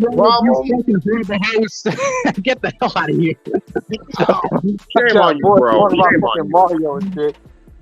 I can't stand Mario. So yeah, I got tired of hearing that shit. I said, you know what, fuck this. I'd rather play Monster Hunter than hear Mario Kart and shit. What do you mean you can't stand Mario? You've been dying to watch his movie and everything when it was announced. No, when I was done to watch the Sonic movie. Sonic sucks. Yeah, right. Hey, watch your fucking mouth. You watch your mouth, Hey, young man. you You don't don't speak curse to on your that. Your mother that way. goddamn mouth, sir. You be talking about Sonic like that. I stand on video because of Sonic Hedgehog. All right, hold on. If y'all want to settle this, go to the game company and play Mario and Sonic at the Olympic Games. Then we'll play on Team Sonic, and then we'll play Team Mario. No, fuck that game. I couldn't stand that game. Y'all want to prove the best? Play the freaking game. I was losing that fucking game. Fuck that game. I was losing that shit. Fuck that game. Y'all want to prove the best? Play the Mario and Sonic at the Olympic Games. You play it. I already played it, And Okay beat. then. Damn, So bitch. y'all gotta tell me y'all differences. AJ with Team Mario, Trey with Team Sonic. Well, I don't see the point. The song will whoop Mario.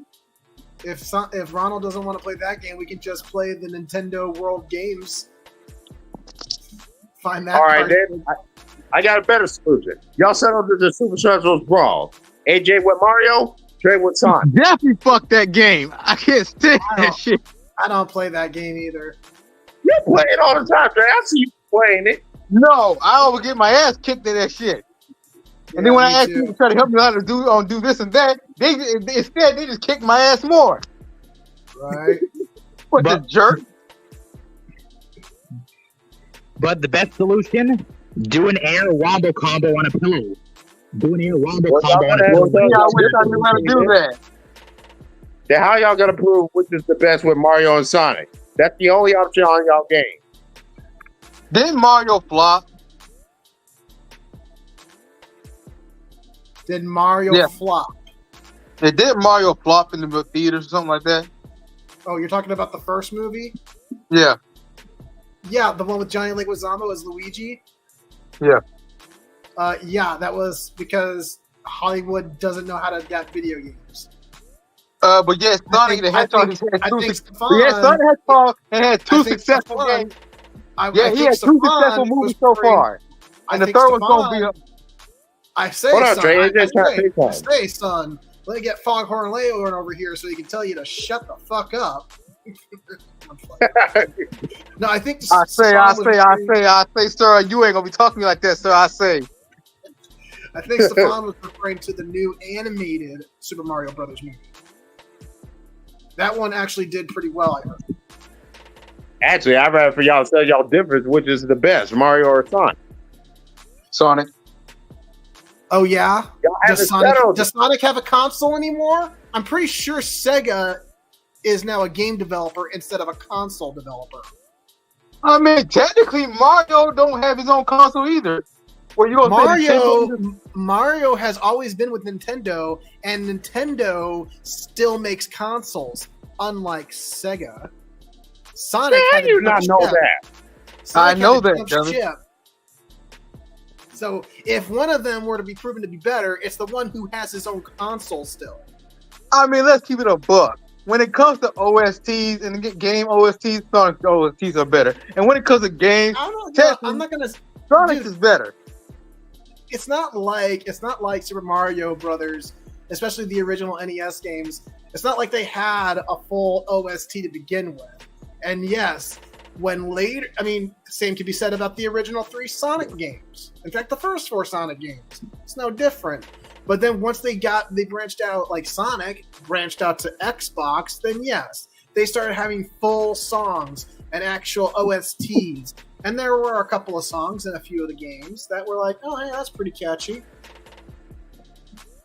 So how y'all going to settle this? The songs don't prove it. The songs don't prove it.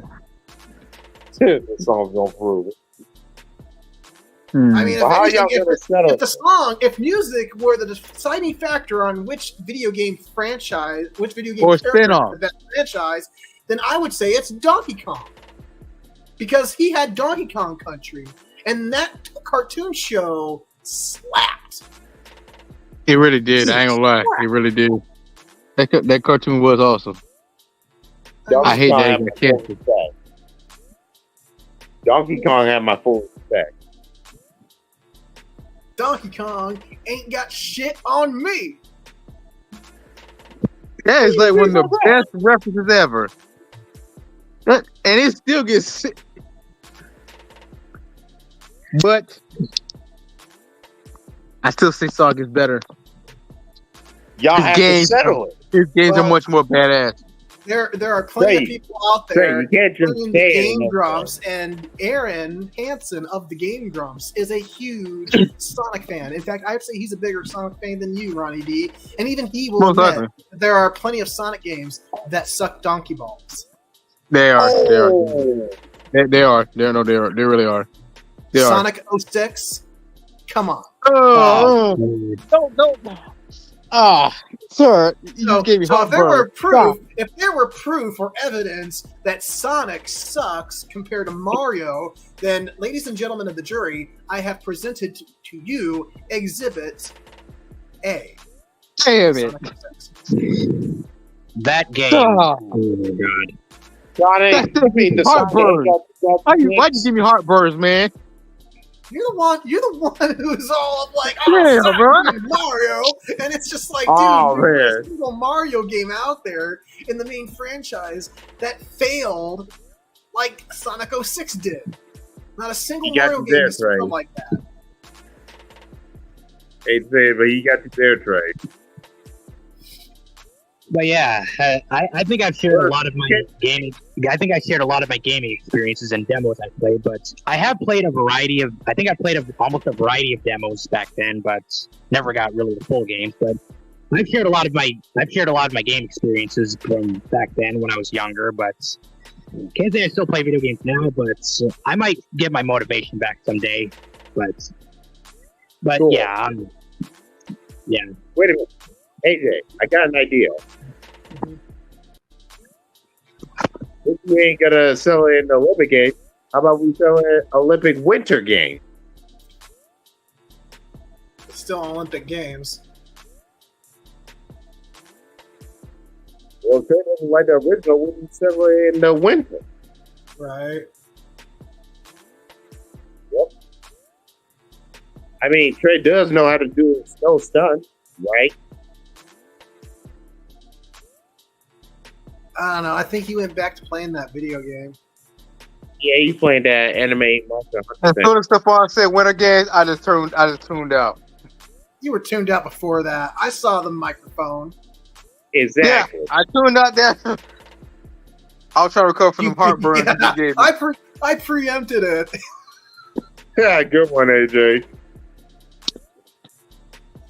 Man, you gotta be Trey, lying you about and him that are gonna have heartburn. to sell this one way or another. Because you can't just say it's better unless you prove it. I'm going on Twitter and complain about how Ronnie D got heartburn because I cited Sonic 06. Man, I'm mean, pretty sure a lot of Sonic fans will get heartburn when you mention 06, man. Let's keep it a buck. Trey, I hate to tell you this, but I'm afraid he even disliked Sonic 2006. They like the remake better. You see how messed up they do with Silver? I like the music. I like the silver in the game. And Shadow We're was not pretty talking bad. about the music, boy. It's We're just the talking about story the was all over the silver itself. goddamn place. Is this the They story was fucked up all over the Silver, goddamn boy. place? In case you haven't seen it, they fucked Silver up. You can't hardly There is- dash. I mean, silver's would not. say- I think it. What is it? Yeah, I think it was Angry Video Game Nerd when he did a review of Sonic 06. I would say that's the best was commentary actually on gonna any bring that Sonic game ever. Yeah, I was Silver going to can bring that up, but I don't know why. But I You can't watched that. dash, you can't fly. You can only dash for like 2 seconds. I mean, he's meant to be more of a psychic than a speedster. He's not much of a speedster. Oh, sick. And speaking of Angry Video Game Nerd, I have watched I watched a lot of his videos back then, and they were pretty entertaining. I got all of his seasons. Yeah. Hey, Yeah, even well, Bankai I think- mentioned that He's it up was to terrible. 16, 17 seasons now. It's like, holy shit, dude, this is awesome. Yeah, every time I think of like Angry Video Game Nerd, I think of like one of the games, for example, that comes in my head is right now is that Jekyll and Hyde NES game. Oh, did you see the most recent one? I think he did it last year where he finally played the game and completed it. He beat it all the way through. That was some fun shit. It was like, oh man, this is so cathartic. After a decade, he finally finished the game. Oh, wait. By the way, I know I remember the name. Okay, it was Dr. Jekyll and Mr. Hyde. That game. Right. Yeah, that was like his first episode, I think, too, that he did a review on. Well, AJ, you got any ideas? Any ideas for what? How are you and Drake going to settle this? Oh, easy. I'm just going to come over there to South Carolina and I'm going to smack the shit out of him until he thinks straight. Oh, by The the way, moment you come to South Carolina, I'm kicking you in the nuts. Right, Yeah, you're not Johnny Cage. You can't kick me in the nuts if I'm aboard my ship off the coast. By the way, AJ. You're gonna have to swim out to sea, motherfucker. By the way, AJ. I mean, we just ain't One Piece, bro. I ain't got no devil fruit. I ain't no devil fruit user, sir. I'm gonna throw your ass. I'm gonna pull up off the coast of Myrtle Beach, and I'm gonna fire my cans and be like, "This is for you, Ronnie D. Come get it." I'm slicing all them cannons up. I'll be sleeping on my blades midship, sir.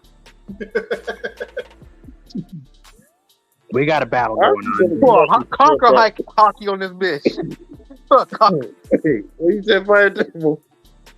Oh yeah, I want to ask AJ something. So yeah, wait, actually not ask. Sorry, I said ask. But anyways, AJ, speaking of Dr. Jekyll and Mr. Hyde, I've also watched another 6-hour torture video that GameCube dude made. Like back in 2019, I watched his videos of like 6-hour torture, and he played the game Dr. Jekyll and Mr. Hyde, and he was so broken and just he was like stressing out so hard, just being fucking. He was just fucking raging so hard because of the fucking obstacles. I mean, if anybody who's watched the review from Video Game Nerd can understand like how frustrating that game could be. Yeah, AJ. That actually reminded me. Like in the game, there was this bomb kid that actually carries a bomb, and for some reason, the strangers don't get hurt when they get near it, but the player does. Yep. Yeah, and the other like the singing lady like from the building, her music notes actually hurt you if you're not careful enough. If you walk too forward to it. I'm sorry. I didn't mean to laugh. I just can't laugh when AJ said he was going to back the shit out. And like the fucking like the way he turns into Mr. Hyde, I think that was Mr. Hyde when he transforms. But and even one time in Nathaniel Banny's video, he was like, this guy could be in Smash Brothers. He would wreck. Like the guy who does fists and like he does obstacles, and the guy who transforms the player. I think that was Mr. Hyde. I'm pretty sure, but that guy, he said he should be in Smash Brothers because he would wreck. But I was like, wait, would he actually wreck in Smash Brothers? And no, I'm pretty sure he wouldn't. But who knows? But he might be playable, but he might suck. I don't know. Whatever it is. But yeah, I don't know why, but Dr. Jekyll and Mr. Hyde was. I'm pretty sure everyone can agree that it's actually the most hated video game and it's like one of the most fucking impossible games to complete. At least to most people it is. But anybody else can also agree that Action 52 was one of the worst games in the NES. And for some reason, when you buy the game, it's really fucking expensive. So expensive that even the angry video game nerd pointed it out. So, like, how much dollars it was worth, and like, what the fuck is this?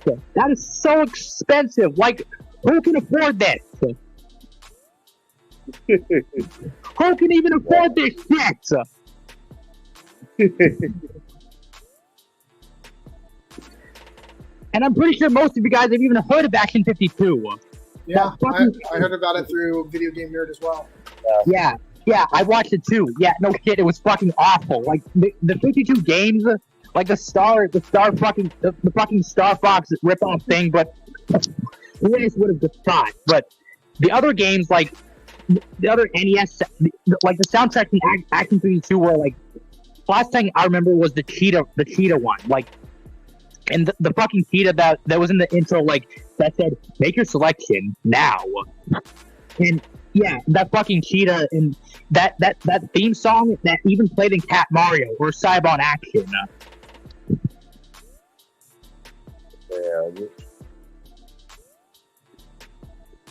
Yeah, but that cheetah theme was even playing in Cat Mario, like Cybon Action.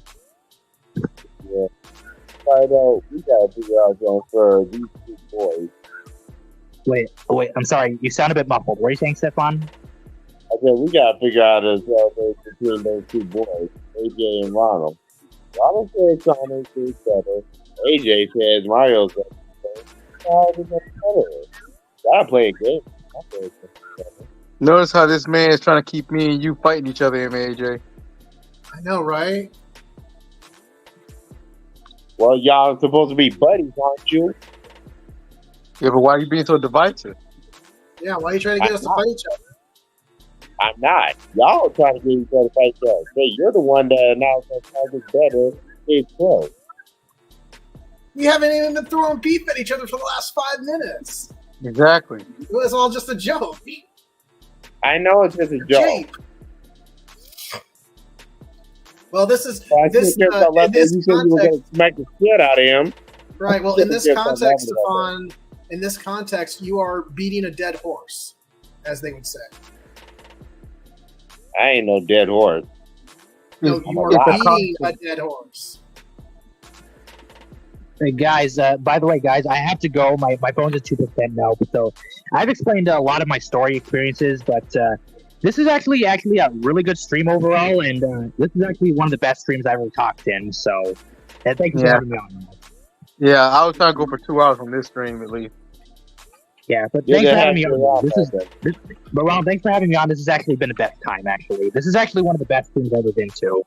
Right. Let's just hope it's not my last. Yeah. Wow.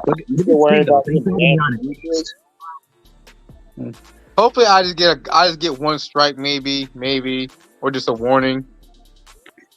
Yeah, not even a strike, dude. Huh? Not even.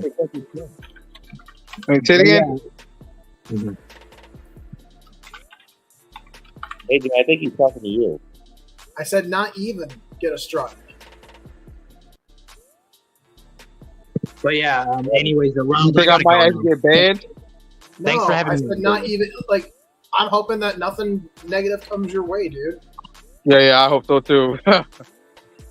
AJ does far. But if so, I hope it's just a guideline strike and that's it, and I can just get over it. I hope it's not. I hope you don't get any. I hope it's not though, but you know, I hope we haven't done anything wrong. Yeah. We didn't say anybody's name. We didn't say anybody's address. We didn't talk anything, specifically, negative about them. We just kind of went over and acknowledged the fact that a lot of what was going on was because of hearsay. Yeah, I saw in the previous stream that's being reported. Right. Yeah. Anyways, you made that private though. You said, right? Yeah. So you probably won't have to worry, because now anybody who's posted links to it, trying to get YouTube to come after Ruby King again, well, nobody's going to be able to view the video because you made it private. It's not even public anymore. So those links won't work. So you shouldn't be. Hopefully, you won't get any further attention drawn to you, and hopefully that'll be the end of it. As long as you don't engage with that guy. Like, I have no intention of engaging that guy. And if Ruby King is as smart as he thinks he is, then I actually spoke to him during the stream, and I just told him flat out, like, bro, it'd be best that you just stop engaging with this dude. Like, literally, just chill out for a bit, at least until you get your channel back. Hell. And what do you say? Right. Because he had sent me a link to a video. Just in case my channel does get terminated, of how to appeal it. And after that, I said what I mentioned what I mentioned to him, like, if it's not too much trouble, if he just chill out. Well, yeah, and just leave the dude alone, because what are you gonna stand to gain out of it, man? Nothing. Well, it's not gonna be the situation. Mm-hmm. But yeah. But anyways, Ronald, just interrupt. But yeah, this is actually a good talking experience with you guys. I'm glad I got to share my experiences with video games. So thanks for having me, dude. But yeah, good luck to your channel, man. Yeah, but good luck to you, Ronald. Thanks, man. Good luck to you too. Take care, Fire Devil. Peace. Peace out. What did you say? What did he say when you told him that? I haven't got a response back yet. Yeah, remember he works different shifts. Yeah. My thoughts were that I hope you didn't cross the line when you're trying to help him. How? I approached him as a friend and I said it respectfully. I know, but sometimes words can hurt sometimes and everything, even though when you're trying to be polite and everything and be honest. So let's just hope and pray that Ruby King doesn't think that you're trying to go against them. Because you've been friends for a long time. AJ's been friends for a long time. I've been friends for a long time. Yeah, but see, if you're really friends, you would know that I'm not doing this to hurt you. I'm doing this to help you. I hope he does understand that. So I'm pretty sure, hopefully he understands.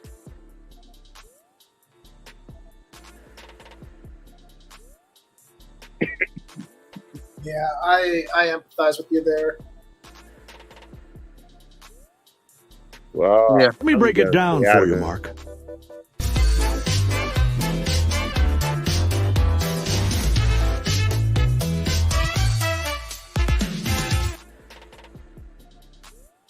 My hope is that I hope Ruby King doesn't lose his cool.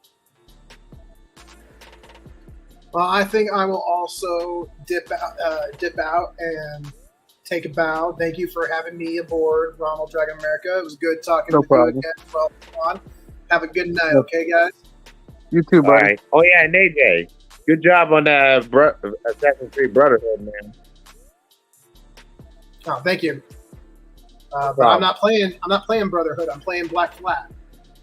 Yeah, I know. I'm just saying, good job with how you've been doing and everything. Thanks, man. Take care, guys. No problem. you take care, man. Later, man.